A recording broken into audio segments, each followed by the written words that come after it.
Les amis, bienvenue, j'espère que vous allez tous très bien et très content de vous retrouver pour cette nouvelle vidéo. L'Olympique Lyonnais est-il de retour? L'Olympique Lyonnais de Laurent Blanc qui affrontait le LOSC de Paulo Fonseca, une victoire 1-0 en fin de partie acquise grâce à un but d'Alexandre Lacazette. Bon, c'était le grand match du dimanche soir, on va l'analyser en images, j'ai plein de trucs à vous montrer comme d'habitude, etc. C'était le grand match du dimanche soir, c'était un match que j'attendais beaucoup, entre ce LOSC de Fonseca qui est pour moi une des équipes très sous-cotées de Ligue 1, en plus là qui est peut-être de moins en moins sous-cotée parce qu'elle restait sur 3 victoires consécutives en Ligue 1, et l'Olympique Lyonnais de Laurent Blanc qui est déjà mon Noël, donc j'avais un intérêt subjectif à regarder ce match, et aussi une équipe dont on connaît pas grand chose. Je trouve que ça reste une énigme. Ce nouvel Olympique Lyonnais, à quoi est-ce qu'il ressemble? C'était l'occasion de se pencher là-dessus. La vidéo est sponsorisée par Manscaped, j'en parlerai un petit peu tout à l'heure. On démarre. Qu'est-ce qu'on a vu déjà? Pour moi, en première mi-temps, on a vu un Lille de Fonseca bien plus intéressant et bien plus convaincant. Déjà, en gros, on avait un système en 4-2-3-1 pour le LOSC qui était en gros comme ça. Ouais, vous le voyez, tac, ici. Et on avait les deux ailiers qui rentraient plus à l'intérieur. Angel Gomez qui était le numéro 10 théorique, mais qui restait au marquage sur Thiago Mendes. En gros, on avait une individuelle sur la phase sans ballon qui a mis l'Olympique Lyonnais dans de grandes difficultés. Les trois centraux de l'OL, Loukeba, Boateng et Damien Da Silva en première période, il sort à la mi-temps, changement plutôt judicieux, bloqué par les trois offensifs lillois qui mettaient Lyon dans de grandes difficultés. Surtout, vous le voyez là, Thiago Mendes pris au marquage individuel, donc difficile pour lui d'être touché. Ça fait en gros un 4 contre 4 axial dans la moitié terrain lyonnaise. Tu pouvais essayer d'aller toucher les latéraux, c'est ce que Lacazette indique, notamment ici, vous le voyez, il lève le bras pour dire à Boateng d'aller chercher une passe renversée vers Malo Gusto. S'il l'avait fait immédiatement, pourquoi pas, mais Ismaili là veille au grain. Et en gros, les latéraux lillois pouvaient sortir assez facilement sur les pistons lyonnais. Du coup, ça mettait l'Olympique Lyonnais dans de grandes difficultés pour son animation offensive et pour sa phase de préparation. Franchement, Lille au pressing, c'est assez costaud. Et on l'a vu, par exemple, sur cette séquence, Boateng est forcé de jouer latéral sur Damien Da Silva. Il n'y a pas de solution parce qu'en 3 contre 3, il n'y a pas de décalage facile. Et du coup, le plan de jeu pour l'OL, ça a été souvent d'essayer de sauter le milieu de terrain. Milieu de terrain où on le voit ici, ok, il y a Thiago Mendes qui est pris en individuel. Aouar et Cacré sont beaucoup trop hauts, beaucoup trop éloignés de là où est le ballon. Il y a 50 mètres, 40 mètres entre eux et le ballon. Impossible pour l'Olympique Lyonnais de construire. Du coup, Da Silva allonge et le but, c'était souvent d'aller chercher Dembélé dans la profondeur, peut-être Dembélé en tour de contrôle pour remiser sur Lacazette, faire quelque chose autour de ce duo-là. Mais ça a été très compliqué, déjà parce que ces centraux, à part Boateng, et on l'a pas trop vu, sur le jeu long, c'est pas leur grande qualité. Damien Da Silva, a fortiori, parce que ce ballon-là, par exemple, typiquement, il va aller pile, il va même pas décoller, et il va aller pile dans les pieds d'Ismaili. Là, hop, qui intercepte et qui lance une récupération dangereuse pour Lille et une phase offensive dangereuse pour Lille. À nouveau, je vous le mets, 5 minutes plus tard, c'est la même chose. On voit Boateng qui est pris là. Les trois offensifs du 4-2-3-1, la pointe David et les deux milieux offensifs excentrés un peu ailiers, Cabella et Timothy Weah, qui prennent les centraux lyonnais. Thiago Mendes qui est à nouveau suivi par Gomez. Et on voit André Gomez et Benjamin André, c'est toujours compliqué un peu le milieu lillois, André Gomez et Angel Gomez, qui serrent les milieux lyonnais. Du coup, toujours pas de solution. Du coup, Boateng joue derrière et Lopez va être forcé d'allonger. Ça va être un ballon perdu en plus, parce qu'on sait que le jeu au pied de Lopez n'est pas le meilleur, et ça on l'a vu à plusieurs reprises. Donc ouais, voilà, franchement, le plan de Fonseca qui marchait très bien, et c'était vraiment le négatif, la diapositive inverse sur leur phase de préparation à eux, c'est qu'ils se sortaient très bien du simili pressing lyonnais, et ça leur a permis de rapidement se projeter, de jouer un foot assez chatoyant, franchement, Lille, c'était assez séduisant avec ballon. Là, Chevalier, le gardien, donc qui sort un peu, qui fixe un peu, déjà je trouve que c'est osé, audacieux, et ça permet beaucoup plus facilement de créer un décalage. Bon, aussi Dembélé et Lacazette, c'est pas des offensifs de pression si on est honnête. Hop, le décalage qui est trouvé pour Thiago Diallo. Lacazette vient, et du coup, ce que j'aime beaucoup, c'est la petite roulette, hop, qu'il va faire avec la petite semelle, roulette semelle, hop, vous le voyez ici avec le pied droit, il vient de se décaler et de s'ouvrir l'angle de passe, parce qu'ici, c'est pas forcément évident, c'est vrai qu'il y a une belle densité. Qu'est-ce qu'il va réussir à faire? Bon, la pression lyonnaise est pas très bien coordonnée, c'est pas des très bons défenseurs sur les postes offensifs et Lille est vraiment doué. Là, on voit qu'il y a quelque chose qui est créé par Fonseca qui est sympa. C'est la petite semelle de Thiago Diallo pour s'ouvrir un espace. Cette superbe passe progressive qui va trouver David. Hop, on le voit là, tac. Et lui, remise en une touche pour Ismaili qui a accompagné avec une très bonne course. Et Gusto avait été un peu aspiré. Il y a un grand écart qui est créé avec Ismaili. Il peut toucher ce ballon. Et derrière, lancer David dans la profondeur. Classique, jeu en triangle très très bien effectué et très vertical, super dangereux. La passe est un peu trop longue, Loukeba va surgir.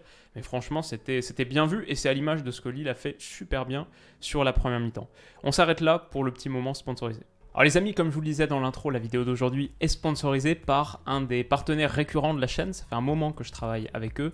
C'est Manscaped, la solution de rasage pour les parties intimes masculines. Ça, en l'occurrence, ce que je vous montre, c'est la Lawnmower 4.0 dont j'ai parlé quasiment à chaque fois, avec sa LED, sa super prise en main, son design esthétique, waterproof, tout ça. Il y a toute une gamme de produits qui est mise en vente dans le Performance Package 4.0. Donc vous avez la Lawnmower 4.0, ok. Vous avez aussi 7 outils pour les poils de nez, il y aura le lien en description. 2-3 lotions toniques comme celle-là. Donc je vous mets le lien en description, vous avez 20% offert et les frais de livraison offerts avec le code promo Willou sur le site manscaped.com. Merci à vous de votre patience sur ce segment sponsorisé et tout de suite on retourne à notre analyse. Donc voilà, ça c'était la première phase de relance lilloise que je voulais vous mettre en lumière. Une seconde aussi, très bien réussi. On le voit, là, hop, un ballon vertical à destination de Benjamin André. Bon, les Lyonnais sont un petit peu en retard, mais on a à nouveau du jeu en triangle. Encore ici, pour Ismaili, super petit déplacement d'André Gomes là, qui va être trouvé par Ismaili sur un petit ballon extérieur comme ça entre Mendes et Cacré. Il faut dire aussi que ce milieu de terrain a vraiment manqué de tout. Avec ballon et sans ballon, je l'ai trouvé très pauvre. Thiago Mendes, c'était vraiment difficile. Aouar, c'était vraiment difficile. L'OL est devenu marquer son but et a beaucoup plus créé quand Reine Adélaïde est rentré et quand Romain Fèvre est entré. Même s'ils n'ont pas fait un match et une entrée parfaite, avant ça, c'était un peu compliqué. Le Pénan aussi, bien sûr, à la mi-temps, on va en reparler. Et donc voilà, Lille se projette. Ce qui leur manque peut-être, ce qui leur a manqué dans ce match, c'est un peu plus de justesse sur la phase de finition. Il y a plus de buts qui auraient dû être marqués. Et là, c'est peut-être pas le bon choix, par exemple, pour Angel Gomez qui se projette. Il y a peut-être un petit ballon renversé à mettre pour Cabella. Ou alors même tu décales Timothy Weah, je pense, qui fait l'appel sur le côté droit, qui peut ensuite centrer en retrait. Mais la frappe là, longue distance, je pense que c'est la moins bonne option. C'est dommage parce que là, on voit qu'il y a une petite supériorité numérique à exploiter. Voilà, moi franchement, j'ai bien aimé le match de Lille, beaucoup aimé cette première mi-temps. Et à l'inverse, ce qu'a fait Lyon, franchement, sur les 45 premières minutes, en tant que supporter lyonnais, c'était assez compliqué. Là, cette situation, elle l'illustre très bien aussi. Le corner de Cacré est très mal tiré, trop bas, facilement dégagé au premier poteau. Derrière, Thiago Mendes, sur le reculoir, est un peu mis dans la difficulté, mais son ballon en retrait est horrible, pas du tout assez fort. Du coup, je pense que c'est Cabella qui peut surgir. Et Malo Gusto, on voit aussi que c'est pas forcément un défenseur de métier sur cette action parce qu'il recule beaucoup. Déjà là, je pense qu'il est peut-être un peu trop bas. Et ensuite, alors qu'il a la possibilité d'aller gagner ce ballon s'il sprint dessus, juge pas très bien la trajectoire. Fait un peu le choix conservateur de reculer, mais du coup c'est le plus dangereux de tous, parce que Cabella, et avec l'appel de David, ça fait un 2 contre 1 qui aurait pu largement permettre à Lille d'ouvrir le score si le petit piqué de Jonathan David a été rentré, ça joue à quelques centimètres, ça s'écrase sur la barre, ça rebondit juste devant la ligne de but. Lille aurait mérité d'ouvrir le score sur cette action, ça aurait récompensé nettement leur très bonne demi-heure, leur très bonne première demi-heure. Le penalty, l'idée autour d'un penalty, moi sur le coup je pensais vraiment qu'il y avait penalty. En regardant les images, non il n'y a pas penalty parce que ça frappe d'abord la poitrine de Benjamin André avant de toucher la main. On le voit. Alors oui, d'abord, ça a double contact sur les jambes de Moussa Dembélé, parce que le tir est totalement raté. Et ensuite, ça touche la poitrine et ça vient rebondir sur la main. On le voit peut-être là, avec le ballon. Ça veut dire que le ballon, il va dans ce sens, quoi. Vous voyez que ça, c'est un petit peu plus flou. Ça a frappé d'abord là, et ensuite, c'est en train d'aller dans ce sens. De manière, c'est assez clair. On le voit, le ballon, il est d'abord là, et ensuite, il touche là, et ensuite, il rebondit sur la main. Tac, On le voit bien comme ça. Donc ouais, il n'y avait pas penalty. Entrée de Johan Le Pénan à la mi-temps.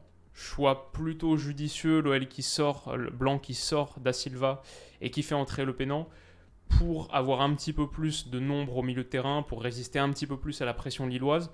Je ne sais pas à quel point ça a marché. Je trouve que Lille a été moins bon qu'en première, mais quand même meilleur que l'OL sur la seconde, je pense, à part peut-être sur les 20 dernières minutes. Ils auraient pu nettement ouvrir le score à nouveau sur cette seconde période. Là, le travail de Cabella, la petite feinte de corps pour permettre à Diakité de pousser, de continuer et de créer un 2 contre 1 qui met Thiago Mendes dans l'embarras, c'est super bien joué. Thiago Mendes, le centre lui passe entre les jambes et c'est Angel Gomez qui est trouvé. Là, il y a beaucoup trop d'espace. Le Pénan est en retard, Boateng n'est pas dessus. Et il faut une sortie, une parade miraculeuse d'Anthony Lopez pour conserver le 0-0. Lopez qui a lui aussi joué un rôle absolument déterminant sur ce résultat très positif pour l'OL. À nouveau là, ça c'est 10 minutes plus tard, il y a une très grosse action pour Lille, super retour de Nicolas Tagliafico, qui lui a fait un bon match, je pense un des meilleurs lyonnais, quelques retours défensifs décisifs, ça passe décisive aussi, mais bref, très très bon tacle, ça revient quand même sur David, qui la met juste petit filet, et 2 minutes plus tard, il y a encore une grosse occasion. Le Pénan, son entrée, je l'ai trouvé intéressante avec ballon, un peu moins sans quand même, là par exemple, il se prend un petit pont, qui ensuite permet de servir Cabella, qui resserre Jonathan David, et là, son contrôle orienté, qu'est-ce que Thiago Mendes il fait là dans cette situation? Totalement vissé sur ses appuis, et contrôle orienté, il le laisse totalement passer. Ça lui permet de déclencher, et heureusement Lopez se détend bien. Heureusement aussi la frappe, pour moi supporter lyonnais en tout cas, la frappe de Jonathan David est un peu trop écrasée. Et Lille, franchement, peut s'en vouloir qu'à soi-même, parce qu'ils ont eu les occasions et ils ont eu les situations pour, on va le voir sur le bilan statistique, qu'ils ne remportent pas ce match. Allez, moi je suis honnête, c'est un peu une aberration. Et l'OL peut s'estimer assez heureux, je pense. Alors il y a un truc qui a fait beaucoup de bien quand même à cet Olympique Lyonnais, c'est l'entrée de Jeffrey Adelaide. Ici, c'est sur l'action qui va amener le coup franc qui amène le but. Petit râteau déjà pour démarrer. Ici, double contact, râteau vers l'arrière, hop, pour repartir vers l'avant, pour battre André. Il écarte sur Fèvre qui lui aussi négocie très bien cette action. Passe devant, dribble, provoque une faute. Et là, le réalisateur, bien sûr, a privilégié un zoom, donc je suis obligé de vous mettre l'action ralentie. On ne l'a pas vu. Pour le coup, le coup franc rapidement joué, ça, c'est bien vu de Thiago Mendes qui l'exécute très vite. Et c'est aussi le manque de concentration de Lille. Là, je pense aussi que Lille peut s'en vouloir sur ce résultat, parce qu'alors que tu fais un match supérieur à ton adversaire, une erreur de concentration, on voit, là, les gars sont pas dedans, permet à l'OL de se créer sa plus grosse occasion et une de ces très très rares situations du match. Jeffrey Adelaide, du coup, trouvé avec beaucoup d'espace devant lui, face au jeu. L'OL a eu beaucoup de mal à générer ces situations en dehors d'un coup franc vite joué, du coup, où Lille était pris à revers. Et Nicolas Tagliafico, totalement oublié dans son couloir, très un peu gros, qui lui permet ensuite d'aller adresser ce centre, cette passe décisive pour Alexandre Lacazette. Mais il faut souligner le très bon petit extérieur fouetté à destination de Tagliafico. Super contrôle et super passe pour Alexandre Lacazette qui finit dans le but vide. L'action est très très bien exécutée, c'est fin, c'est malin, et ça provient de différences individuelles qui ont été faites par Reine Adélaïde et par Romain Fèvre sur l'action qui précède. On l'oubliera peut-être un petit peu, vu que ça vient d'un coup de pied arrêté, d'un coup franc à la base. Mais c'était bien vu. Et surtout, ça fait du bien à cet OL qui finit plutôt fort le dernier quart d'heure. Puis en plus, Lille doit chercher absolument à égaliser, donc laisse des espaces. Et franchement, l'OL aurait clairement pu mettre le second à partir de ce moment-là. Mais on le voit là, la célébration de Lacazette, ça c'est pas sur le but, c'est quelques minutes après, il obtient un corner et demande au virage nord de se lever, beaucoup de rage. Je pense que voilà, c'est à l'image d'une victoire qui va faire du bien à l'OL sur le bilan comptable. Ça, j'ai juste mis cette situation pour montrer que Lille a encore eu les occasions pour ce centre de David à destination. Je pense que c'est Bamba qui a fait son entrée. Hop, mais malheureusement, on ne réussit pas à prendre le contrôle de ce ballon. Et Laurent Blanc s'en sort, franchement j'ai envie de dire, s'en sort bien face à un Lille de Fonseca que j'ai trouvé meilleur. Je pense que le bilan statistique, il parle pour lui-même. 15 tirs pour Lille à 6, 55% de possession à 45, ça ne veut pas tout dire, mais ceux qui ont vu le match ont vu, je pense, avec moi, un LOSC qui était quand même supérieur sur beaucoup de choses. Et finalement, Laurent Blanc s'en sort avec les 3 points. Je pense que Fonseca va être évidemment déçu, parce que ce qui compte en foot, c'est les points, mais son équipe est plus avancée dans son projet de jeu, beaucoup plus mature, et l'OL, je pense qu'il y a assez peu de certitudes finalement qui sont tirées de ce match. Maintenant, on a vu le bilan statistique, on parle des 90 minutes. La victoire, elle fait beaucoup de bien au moral. La réaction de Lacazette avec les supporters, je pense qu'elle est éloquente. L'OL a besoin de se rassurer presque avant tout, presque avant de produire du jeu. L'OL a besoin de tourner une page. Et elle fait beaucoup de bien au classement. Si il y avait victoire lilloise, ce qui pour moi était plutôt ce qui se dessinait au vu de la première période, bon bah ça aurait été le grand écart. Lille aurait eu 3 points de plus et Lyon 3 points de moins. Ça aurait fait 25-17, 8 points d'écart. Alors que là, Lyon se stabilise, peut viser les places européennes, revient plus qu'à 2 points du LOSC, enchaîne 2 victoires consécutives. Lille, qui était sur 3 victoires consécutives, connaît un coup d'arrêt, c'est une bonne chose pour l'OL. Et finalement, on parle de tout ça, Lyon n'est plus qu'à 4 points de l'OM, par exemple, qui avait fait un début de saison tonitruant et qui, là, n'a pas gagné depuis 4 matchs, vit une vraie série noire. C'est plutôt une bonne chose pour Lyon avant de se déplacer au Vélodrome dimanche prochain. Il y a un besoin d'engranger de la confiance qui est absolument clé.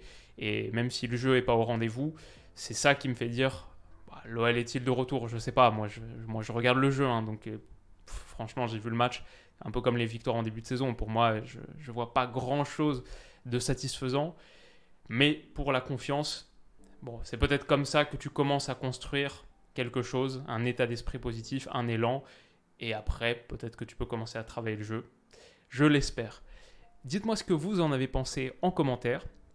J'espère que cette rapide vidéo vous aura plu. On se retrouve demain pour parler un petit peu de Ligue des Champions, ma preview de Ligue des Champions, qui va se qualifier. Il y a beaucoup de choses à dire sur les affiches de cette semaine. Puis on analysera les matchs, celui de l'OM contre Tottenham bien sûr, celui du Paris Saint-Germain contre la Juve, un épisode de Mondial au moins un, plein de choses à vous présenter sur une semaine qui va être assez folle. Il n'y en a plus que 3 avant le début du Mondial. On se retrouve très vite pour ça, prenez soin de vous et de vos proches, et je vous souhaite une bonne nuit, une bonne semaine. Bisous.